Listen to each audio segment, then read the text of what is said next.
কেমন আছো সবাই? নিশ্চয়ই ভালো। তোমাদের অ্যাটিটিউড দেখেই মনে হচ্ছে তোমরা অনেক ভালো আছো এবং পড়াশোনা করার মুডে আছো। তো আমি তোমাদেরকে আজকে যেটা শেখাবো সেটা হলো প্রথম ভিডিও আর কি বলা যেতে পারে। সেটা হচ্ছে অনার্স ফার্স্ট ইয়ারদের জন্য। তোমরা জানো 9, 10 এবং ইন্টারমিডিয়েটের ভিডিওগুলো মোটামুটি দেওয়া হয়ে গেছে। তো আমি আজকে থেকে ফার্স্ট শুরু করতেছি যে অনার্স ফার্স্ট ইয়ারের জন্য যে ভিডিও দেওয়া সেটা। তো তোমাদেরকে অনেক দিন ধরেই আমি ঘোরাচ্ছি যে অনার্স ফার্স্ট ইয়ারের ভিডিও দিব করে আমি দিচ্ছি না। তো তোমাদেরকে আর অপেক্ষা করাবো না, আজকে থেকেই তোমাদেরকে ভিডিও দেওয়া স্টার্ট করলাম। তো আজকে তোমাদের সাথে যে বিষয়টি আলোচনা করব সেটা অলরেডি কিন্তু তোমরা ভিডিওর থাম্বনেল দেখে বুঝতে পারছো। তারপরেও আরেকবার বলতেছি, সেটা হলো শব্দার্থ। দেখো, তোমরা যারা ইন্টারমিডিয়েটে অনেকেই অ্যাকাউন্টিংয়ের জাহাজ ছিল, মানে জীবনে কখনো 80-র নিচে পাও নাই, এরকম স্টুডেন্ট কিন্তু অনার্স লেভেলে আইসা যে প্রবলেমটা ফেস করো সেটা হলো শব্দ অর্থ, অর্থাৎ শব্দের বাংলা অর্থ বোঝো না বলে তোমরা আসলে হিসাব নিকাশ সঠিকভাবে করতে পারো না। যদি আমার কথা বলো তাহলে আমি আসলে অন্যান্য সাবজেক্টে খুব একটা বেশি ভালো ছিলাম না, মোটামুটি, তবে অ্যাকাউন্টিংয়ে একটু ভালো ছিলাম। তো আমি যখন অনার্স ফার্স্ট ইয়ারে ভর্তি হইলাম তো সবাই বলল ইন্টার এবং অনার্সের ইন্টার এবং অনার্সের মানে পড়া তো একই রকম, তবে এটা শুধু বাংলা আর এটা শুধু ইংরেজি, এই কিন্তু পার্থক্য, এবং তোমরাও কিন্তু এটাই বুঝতেছো। এবং আমার এই স্টেজে এসে কিন্তু মনে হয় যে ইন্টারের অ্যাকাউন্টিংয়ের চাইতে অনার্স ফার্স্ট ইয়ারের অ্যাকাউন্টিং অনেক সহজ, তবে তোমরা যদি বাংলাটা বুঝতে পারো। যারা ইন্টারমিডিয়েটে অনেক কঠিন প্রশ্নের সমাধান করে আসছো, অত কঠিন প্রশ্ন অনার্স লেভেলে কখনোই আসে না। তোমরা শুধু জাস্ট যদি বাংলাটা বুঝতে পারো, তো বাংলা বুঝলে কিন্তু তোমরা খুব সহজেই মানে অনার্সের প্রশ্নগুলোর সমাধান তোমরা খুব সহজেই করতে পারবা। তো আমি স্টুডেন্ট লাইফ থেকেই মোটামুটি আমার কাছে 46টার মতন শব্দ আছে, যেগুলো মানে আমেরিকান এবং ব্রিটিশ আর কি, মানে প্রত্যেকটা ভাগ করে। যেমন ধরো আমাদের অ্যাকাউন্টিংয়ের বইতে বিভিন্ন ধরনের শব্দ থাকে। ধরো একটা মানে আমেরিকান আর একটা হচ্ছে ব্রিটিশ শব্দ, একটা আমেরিকান শব্দ একটা ব্রিটিশ শব্দ, যার কারণে দেখা যায় যে একই বাংলা অর্থের একাধিক ইংরেজি কিন্তু আমরা পাই। তো যার কারণে আমাদের একটু বেশি সমস্যা হয়ে থাকে। তো আমি প্রতিদিন তোমাদেরকে 10-12টা করে শব্দ শেখাবো এবং সেগুলো কি কাজে ব্যবহার হয়, কোন ধরনের সম্পদ নাকি কোন ধরনের ব্যয়, সেই বিষয় নিয়ে আলোচনা করব। তো বেশি কথা আর না বলে এখনই শুরু করে দিচ্ছি। প্রথমে আমি তোমাদেরকে যেটা শেখাবো সেটা হলো অ্যাকাউন্ট রিসিভেবল। এটা একটা আমেরিকান শব্দ, অর্থাৎ ইউএস। আর অ্যাকাউন্ট রিসিভেবলের আরেকটা ইংরেজি হলো সান্ড্রি ডেপ্টর্স, অর্থাৎ এটা হলো ব্রিটিশ শব্দ। ওকে, তো এই দুইটা শব্দেরই বাংলা হচ্ছে কিন্তু বিবিধ দেনাদার। আমি আবারও বলতেছি, অ্যাকাউন্ট রিসিভেবলের বাংলা হচ্ছে বিবিধ দেনাদার এবং সান্ড্রি ডেপ্টর্সের বাংলাও হচ্ছে কি বিবিধ দেনাদার। অ্যাকাউন্ট রিসিভেবল হলো আমেরিকান শব্দ আর সান্ড্রি ডেপ্টর্স হলো ব্রিটিশ শব্দ। তো দুইটার অর্থই হচ্ছে বিবিধ দেনাদার। অনেকেই হয়তো বলতে পারো যে বিবিধ দেনাদার কি, যারা কমার্স থেকে আসছো তাদের কিন্তু কোনো সমস্যা হয় না।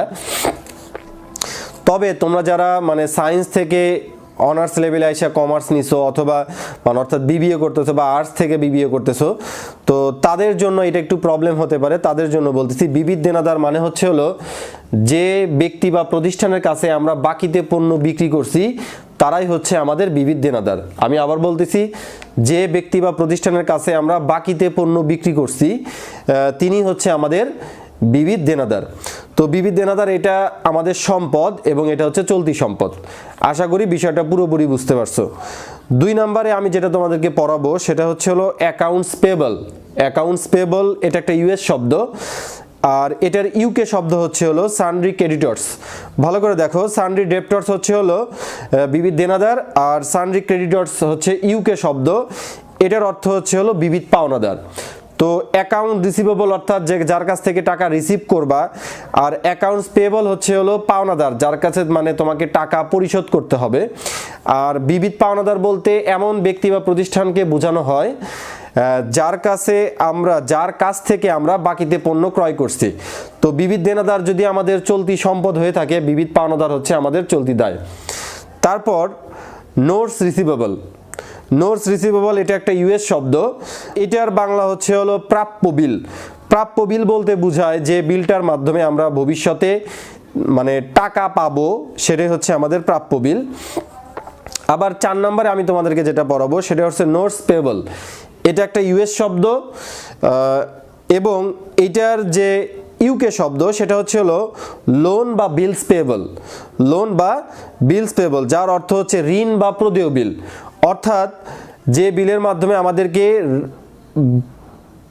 টাকা পরিশোধ করতে হবে সেটাই হচ্ছে আমাদের প্রদেয় বিল। তারপর 5 নাম্বার হচ্ছে বন্ডস পেয়েবল।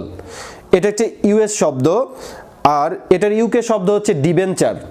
ডিবেঞ্চার এটা হচ্ছে ইউকে শব্দ, এটার বাংলা হচ্ছে হলো ঋণপত্র।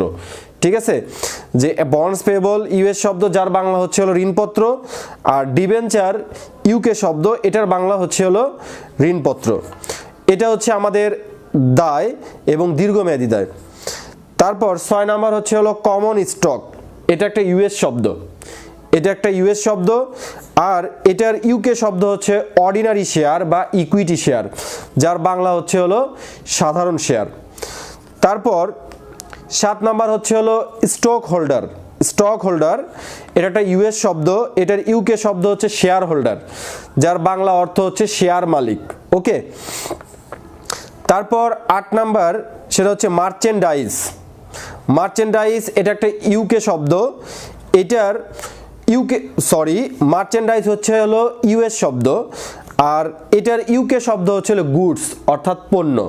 মার্চেন্ডাইজ মানেও পণ্য, গুডস মানেও পণ্য। 9 নাম্বার হচ্ছে হলো মার্চেন্ডাইজিং অর্গানাইজেশন।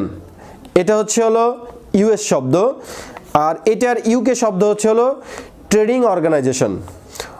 এটার অর্থ হচ্ছে ব্যবসায়ী প্রতিষ্ঠান বা পণ্য ক্রয় বিক্রয়কারী প্রতিষ্ঠান। আশা করি তোমরা বুঝতে পারছো। ব্যবসায়ী প্রতিষ্ঠান বা পণ্য ক্রয় বিক্রয়কারী প্রতিষ্ঠান বলতে বোঝায় যারা পণ্য ক্রয় বিক্রয়ের মাধ্যমে তাদের ব্যবসা পরিচালনা করে। অনেক প্রতিষ্ঠান আছে যারা পণ্য উৎপাদন করে বিক্রি করে। আর ট্রেডিং বা মার্চেন্ডাইজিং অর্গানাইজেশন বলতে যেটা বোঝায় সেটা হচ্ছে হলো যারা পণ্য ক্রয় বিক্রয় করে তাদের প্রতিষ্ঠান পরিচালনা করেন। 10 নাম্বার ইনভেন্টরি। এটা একটা ইউএস শব্দ আর এটার ইউকে শব্দ হচ্ছে আনসোল্ড স্টক, যেটার অর্থ হচ্ছে মজুদ পণ্য, অর্থাৎ যতটুকু পণ্য মজুদ আছে। 11 নাম্বার এটা ওইটার সাথেই সংযুক্ত। যদি ইনভেন্টরির সাথে যদি আমরা ইন্ডিং অর্থাৎ সমাপনী আর ক্লোজিং এটা অর্থও কিন্তু সমাপনী, closing stock, ending stock. Ending স্টকটা হচ্ছে হলো ইউএস শব্দ আর ক্লোজিং স্টকটা হচ্ছে হলো ইউকে শব্দ, যেটার বাংলা অর্থ হচ্ছে সমাপনী মজুদ। ওকে, সমাপনী মজুদ বলতে বোঝায় বছর শেষে যতটুকু পণ্য অবিকৃত আছে ওই পরিমাণ পণ্যকে বলা হয় সমাপনী মজুদ। 12 নাম্বার এটা লাস্ট নাম্বার, পরবর্তী ভিডিওতে আমি তোমাদের সাথে অন্যগুলো শেয়ার করব। ইনভেন্টরির সাথে যদি বিগিনিং অর্থাৎ প্রারম্ভিক আর ওপেনিং অর্থাৎ প্রারম্ভিক, এটা অর্থ প্রারম্ভিক। Beginning inventory, opening stock. Beginning inventory হচ্ছে হলো ইউএস শব্দ, ওপেনিং স্টক হচ্ছে হলো প্রারম্ভিক মানে ইউকে শব্দ, যেটার বাংলা অর্থ হচ্ছে হলো প্রারম্ভিক মজুদ। আশা করি তোমরা এই 12টা শব্দার্থ ভালোভাবে বুঝতে পারছো। এই শব্দার্থগুলো শেখানো হয়ে গেলে আমি তোমাদেরকে অঙ্ক করানো শুরু করব। তো সবাই ভালো থাকবা, সুস্থ থাকবা। আজকের মতো এখানেই বিদায়। তবে তার আগে একটা কথা বলে নেই, তোমরা যারা আমার সাথে কন্ট্যাক্ট করতে চাও তারা ভিডিওর ডেসক্রিপশন বক্স থেকে আমার সাথে কন্ট্যাক্ট করার যাবতীয় সব কিছু কিন্তু তোমরা ভিডিও ডেসক্রিপশন বক্সে পেয়ে যাবা। যদি ভিডিওটা তোমাদের ভালো লেগে থাকে এবং পরবর্তী ভিডিওটা যদি তোমরা পেতে চাও তাহলে অবশ্যই লাল বাটনটাতে ক্লিক করে অর্থাৎ সাবস্ক্রাইব লেখা বাটনটাতে ক্লিক করে এখনই সাবস্ক্রাইব করে ফেলো। এবং বন্ধুদেরকেও যদি এই শব্দার্থগুলো যদি তুমি শেখাতে চাও অবশ্যই বন্ধুদের সাথে ফেসবুকে শেয়ার করে দিবা। তো সবাই ভালো থাকবা, সুস্থ থাকবা। আজকের মতো এখানেই বিদায়। ধন্যবাদ।